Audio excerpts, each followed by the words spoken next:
selamat pagi anak-anak. Hari ini kita akan melanjutkan pembelajaran kita, yaitu tentang ekonomi mikro dan ekonomi makro. Nah, kalian bisa buka buku kalian itu di halaman 52 ya. Nah, kita masuk ke pembahasan yang pertama. Apa itu mikroekonomi? Kalau kita ambil dari kata mikro, mikro itu adalah kecil. Jadi kalau digabungkan mikroekonomi ataupun ekonomi mikro, yaitu ilmu yang mempelajari perilaku secara individu.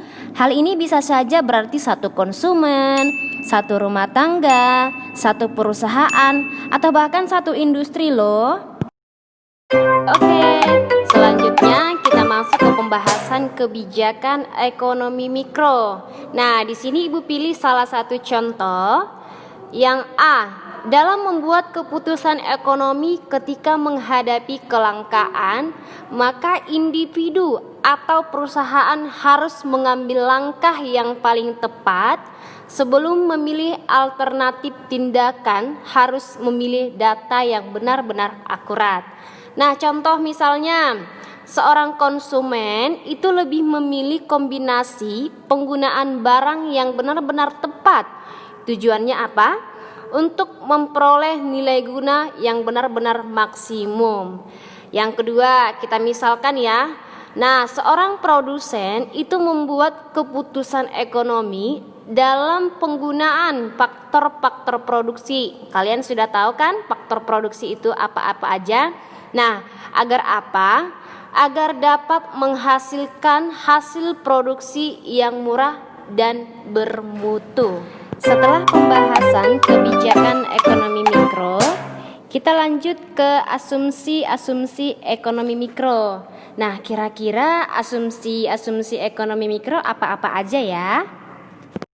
Nah, ini dia asumsi-asumsi ekonomi mikro. Yang pertama, berusaha memaksimalkan hasil yang dicapai. Nah, di sini seorang konsumen akan berusaha mencari cara untuk mendapatkan hasil yang maksimum dalam menggunakan barang dan jasa. Oke, yang kedua, di sini melakukan kegiatan atas dasar kelangkaan.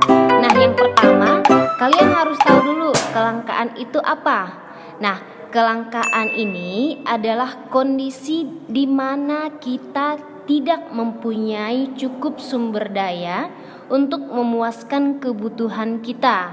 Nah, kelangkaan bisa terjadi karena apa, Bu?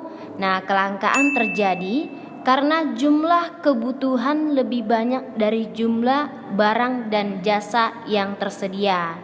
Jadi di sini para pelaku ekonomi harus benar-benar memperhitungkan kelangkaan. Mereka juga harus bertindak secara rasional dalam memenuhi kebutuhan mereka.